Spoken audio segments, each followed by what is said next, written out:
Carta 39. Respuesta de Trajano. Has hecho, querido segundo, lo que debías hacer en las causas que te han presentado de los cristianos, porque no es posible establecer regla fija en esa clase de asuntos. No deben hacerse pesquisas. Si se les acusa y quedan convictos, se les debe castigar. Sin embargo, si el acusado niega que es cristiano y lo demuestra con su conducta, es decir, invocando a los dioses, es necesario perdonarlo por su arrepentimiento, cualquiera que sea la sospecha que pesase sobre él. Por lo demás, por ninguna clase de delito deben recibirse denuncias anónimas, porque esto daría pernicioso ejemplo muy contrario a nuestra época. Carta 51 de Trajano. Preocupación ecológica. Puede tentarnos la unión de ese lago con el mar, pero ha de mirarse mucho no sea que se vacíe por completo. Asegúrate de la cantidad de agua que recibe y de dónde viene. Puedes pedir a Calpurnio Macer un nivelador y yo te enviaré de aquí algún perito en esa clase de trabajos. Helio Adriano. Adriano sucedió a su padre adoptivo. Era también de origen español. Su padre era sobrino del emperador Trajano. Este titubeó sin duda al nombrarlo sucesor, pues veía en Adriano un adversario de su política personal, basada en la conquista. Es cierto que el nuevo César se mostró hábil general, pero no estaba hecho para la guerra. Quería consagrar su vida a la prosperidad del imperio en el interior de las fronteras adquiridas. No deseaba ensancharlas más. Por otra parte, el imperio hubo de emplear todos sus recursos para conservar las conquistas de Trajano. Además, habían estallado rebeliones al norte y al sur. Pueblos bárbaros, al comprobar que el grueso del ejército romano se dirigía hacia Asia, habían tomado las armas. Por tal motivo, Adriano imitó la conducta de Augusto después de la derrota de Varo y abandonó las nuevas conquistas realizadas más allá del Éufrates. Adriano cedió terreno no solo en Oriente, sino también en Gran Bretaña, atrincheró el norte de Inglaterra y construyó a lo ancho de la isla, desde la desembocadura del Tyne, un muro defendido con fuertes escalonados. Un nuevo limes detrás del muro estableció varios campos atrincherados que podían acoger importantes efectivos. Quedan algunos restos del muro de Adriano y de otra muralla levantada por Antonino Pío más al norte, en Escocia, para proteger las fortificaciones de Adriano. El muro de Adriano constituye un símbolo de su política extranjera. El emperador nunca rompió la paz con sus vecinos y prefirió arreglar las diferencias de manera pacífica. Con todo, apoyó sus puntos de vista con adecuada energía. Por eso no solo construyó el muro, sino también otras fortalezas a imitación de la calzada entre el Rin y el Danubio. Dacia, protegida naturalmente por los Cárpatos, fue fortificada en los pasos que éstos dejaban desguarnecidos. Las legiones velaban por doquier en las fronteras, preservando a Roma y a su cultura contra las invasiones. Trajano había sido el romano ideal. Adriano, en cambio, era un ciudadano del mundo, más griego que antiguo romano. Por ello aplaudieron los griegos su advenimiento y no carecían de razones. Adriano hizo más que la mayor parte de los emperadores romanos por el acercamiento espiritual entre ambas mitades del mundo antiguo, la Hélade y Roma. Durante su reinado se helenizaron también los territorios occidentales del imperio.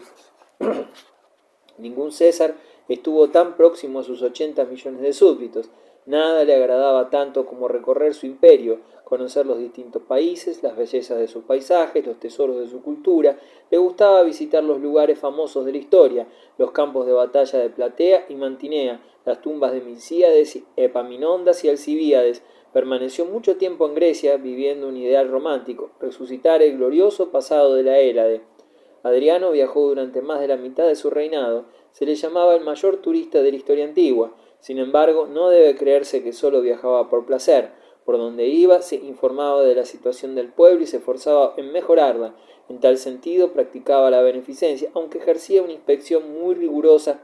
Sus viajes eran excursiones turísticas, es cierto, pero al mismo tiempo viajes de inspección que ningún otro emperador emprendió como él. La prosperidad de las provincias nunca fue mayor como durante el reinado de este príncipe de la paz. Pero la medalla tenía un reverso no tan laudable. El emperador fundó una colonia romana sobre las ruinas de Jerusalén. El templo dedicado a Júpiter y construido por Adriano, precisamente donde se elevó antaño el gran templo de Yahvé, fue motivo de resentimiento y escándalo para los judíos, quienes se rebelaron siguiendo a un personaje que se hizo pasar por el Mesías y se llamaba a sí mismo Hijo de las Estrellas. La guerra se llevó con igual fanatismo por ambas partes. El resultado fue la desaparición casi total del pueblo judío de Palestina. Los hijos de Israel consideraron como un castigo de Yahvé la terrible enfermedad que afectó a Adriano después de la represión. La verdad es que cuando su bienamado Antinoo pereció ahogado en el Nilo, el sensible Adriano cayó en la depresión más abrupta, ordenó erigirle estatuas y templetes por todo el imperio. Desde entonces se volvió huraño, ni toda la belleza de la tierra podía apaciguarlo.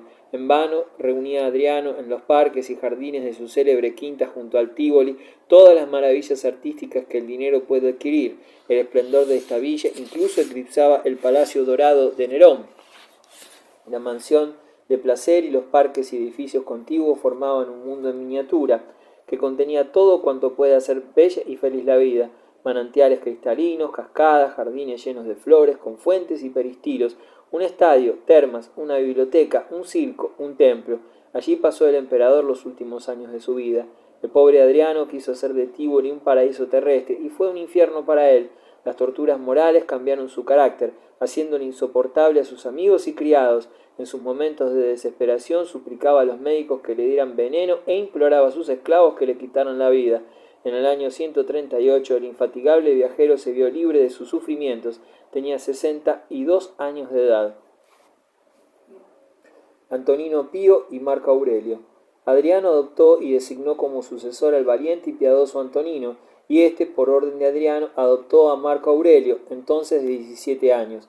Adriano simpatizaba mucho con este muchacho. El nombre de familia de Marco Aurelio fue Vero. Adriano lo llamaba siempre Verissimus, el más sincero, el más honrado.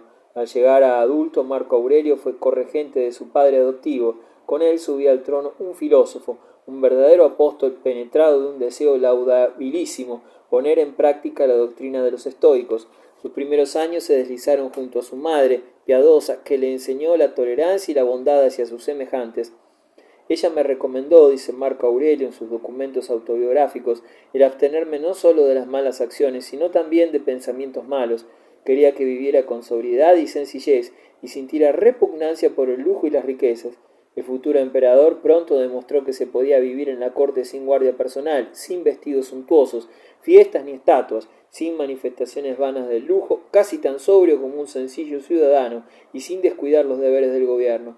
Desde los 12 años Marco Aurelio se esforzó por vivir según los preceptos de los estoicos. Joven aún, podía dominarse hasta tal punto que ni el pesar ni la alegría modificaban la expresión de su rostro. Prefería el sencillo manto del filósofo a la púrpura imperial. Dormía en el suelo, lo que debió perjudicar su delicada salud. Fue necesaria toda la insistencia de su madre para que consistiese en dormir sobre un camastro cubierto de pieles. Gustaba sobre todo de la compañía de los filósofos. Marco Aurelio concedió el primer consulado de su reinado a su profesor de filosofía. Más tarde hizo con mucha frecuencia tales nombramientos. Marco Aurelio era un discípulo convencido del filósofo frigio Epícteto, un esclavo anciano a quien su dueño había tratado tan mal que le había quebrado una pierna, dejándolo lisiado para toda la vida. Incapaz de trabajar, al fin el filósofo alcanzó la libertad. Recorrió todo el país para enseñar su doctrina. Incluso en Roma encontró oyentes apasionados, pero el tirano Domiciano lo expulsó de la capital. El filósofo se refugió en Epiro, donde reunió a los más abnegados de sus discípulos. Quizás escribió su propio epitafio, un epigrama sobre el sufrimiento y la pobreza. Yo, Epícteto, esclavo, deforme e inválido, fui mendigo, pero favorito de los dioses. Epícteto predicó la fraternidad humana más que ningún otro pensador pagano de Occidente. Enseñó que los hombres son hermanos, cualquiera que sea su nacionalidad, y que es preciso amar a los propios enemigos. El hombre que ha de enseñar a los hombres, dice, debe superar sus propias alegrías y penas, debe estar lo bastante purificado para ser el mejor ejemplo de su doctrina, debe poder decir a los desgraciados que se quejan de su suerte: miradme, como vosotros, no tengo ni patria, ni casa, ni bienes, ni esclavos. Duermo en el suelo, no tengo mujer ni hijo, no tengo más que el cielo, la tierra y mi manto. Epícteto dice también: un filósofo puede ser apaleado como un asno, y sin embargo amar a la humanidad entera, sentirse padre y hermano de todos los hombres, incluso del que le golpea, pues no existe verdadera injusticia. Si nos sentimos víctimas de una injusticia, no es porque alguien nos haga mal, sino porque nosotros imaginamos que se nos trata injustamente. No son las cosas o los actos mismos los que nos causan esta impresión, sino solo la idea de que nosotros nos forjamos. No nos recuerda la manera de pensar del sofista Protágoras. Epícteto desarrolla esta idea hasta su admirable principio estoico. no temas la enfermedad, la muerte o la miseria, sino teme el temerlas. A pesar de las analogías aparentes entre la filosofía de Epícteto y el cristianismo, hay una diferencia esencial. En Epícteto el amor al prójimo es más pasivo que activo. Hay diferencia también en la actitud frente al mal. El cristiano se indigna y lucha contra la corrupción de costumbres. El estoico tira fuertemente las riendas de su potro interior y obtiene una serenidad olímpicamente ajena al loco traqueteo que los hindúes llaman maya, ilusión. El estoico hace de su resignación ante el mal la señal de la sabiduría. No vale la pena combatir el mal, pues todo lo que sucede tenía que suceder de una u otra forma. Incluso entonces la misma lucha contra el hado es parte de este. Discípulo de Epícteto, Marco Aurelio escribió una obra filosófica titulada Pensamientos, especie de diario de su vida interior y algunas consideraciones sobre el mundo y los hombres. Se ha llamado a este libro la obra didáctica más importante del mundo pagano. En él, el sentido estricto del deber, muy romano, va unido a intenciones altruistas.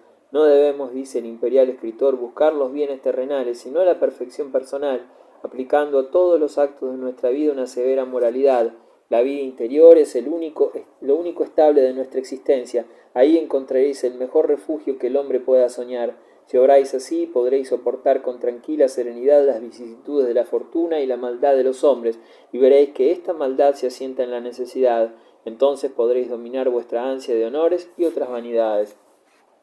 Por otra parte, al cabo de poco tiempo, no seréis más que ceniza y polvo, un hombre vacío de sentido, en el supuesto de que alguien se acuerde de vuestro nombre después de la muerte. Alejandro de Macedonia compartió la suerte de su arriero. El tiempo es un río que murmura, apenas hay algo que aflora a la superficie, cuando lo lleva ya la corriente y vuelve a aparecer otra cosa para desaparecer también. ¿Qué importancia hemos de conceder a la opinión de los demás? A menudo, dice Marco Aurelio, me asombra al ver al hombre que se prefiere siempre a los demás conceder menos crédito a su juicio que al de los otros.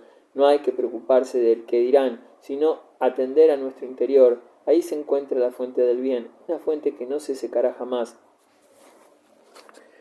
Quien se deja gobernar por la divinidad que habita en vosotros mismos se convirtió en auténtico hombre. Entonces podrá acoger el sufrimiento con resignación, pues también él proviene de un poder infinitamente bueno, que es el único que sabe lo que más nos conviene.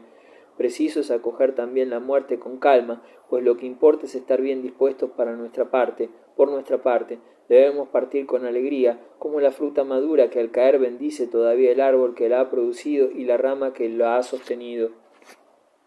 El filósofo Coronado hubiera preferido consagrar su vida únicamente a la filosofía, pero el deber le imponía otras tareas. Antonino Pío murió en 161, después de un reinado pacífico y feliz, siendo echado de menos por todo el pueblo. Lo sucedió Marco Aurelio, a la edad de 40 años. En Oriente recrudecía la lucha contra los partos. Sin embargo, la guerra acabó felizmente, sin que Marco Aurelio tuviera necesidad de intervenir en persona. Pero la situación era mucho más peligrosa en el Danubio, donde el poder romano estaba amenazado por una nueva migración que recordaba la de los cimbrios y teutones, o la invasión germánica de la Galia a la época de César y Ariovisto. Del Danubio hasta Alemania del Norte, los germanos se habían unido en una liga común bajo la dirección de los marcomanos. Su objetivo era ahora, como en la época del terror cimbrio, arrancar por la fuerza nuevos territorios al imperio. Parece que esta vez fue necesario contar con un nuevo factor, los pueblos eslavos que venían del este. Las fuentes históricas de esta época citan, junto a tribus germánicas muy conocidas, algunos nombres de pueblos eslavos que debieron habitar en el Vístula y en los Cárpatos. Dirigidas por los marcomanos, las tribus germánicas se lanzaron en el año 167 contra Panonia, actual Hungría, infligiendo una seria derrota a un ejército romano. Después estas tribus se empujaron hacia el suroeste, franqueando los Alpes, e invadieron Italia del norte. El imperio quedaba abierto a las tribus germánicas, pues todas las unidades romanas de alguna importancia habían sido trasladadas a las fortificaciones fronterizas ya rebasadas. La población civil hacía mucho tiempo que había dejado de ser capaz de defender sus hogares, desde que las fuerzas romanas se convirtieron en tropas regulares. El terror inspirado por estos invasores germánicos, a quienes no se había visto hacia más de 2 siglos, fue indescriptible.